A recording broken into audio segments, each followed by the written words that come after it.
In today's video, I am going to teach you how to mask in Figma. Masking lets you reveal only the part of an image or object that fits inside a shape, creating clean crops and polished compositions without permanently deleting anything. Start by opening your design. Make sure you are on the right page and zoom to a comfortable level so you can see the area you'll be working in. Next, place your image or object onto the canvas. You can drag it in from your desktop or paste it from your clipboard. Position it roughly where you want the final result to appear and scale it as needed. Don't worry about being perfect yet. You'll fine-tune after masking.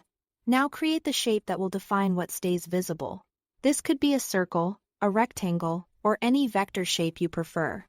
Draw the shape directly over the portion of the image you want to keep, matching its size and placement as closely as possible.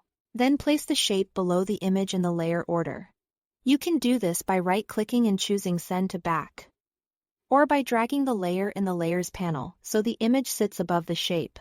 The shape acts as a window, so think of it like you are framing the area you want to showcase. With both the image and the shape ready, select them together. Click the Use as Mask icon in the toolbar, the one that looks like a circle inside a square. Figma creates a masked group, and you'll immediately see only the part of the image that falls within your shape. From here, you can adjust either piece independently. Double-click to dive into the masked group. Move the image around inside the shape to reveal a different area or scale it to fine-tune the crop.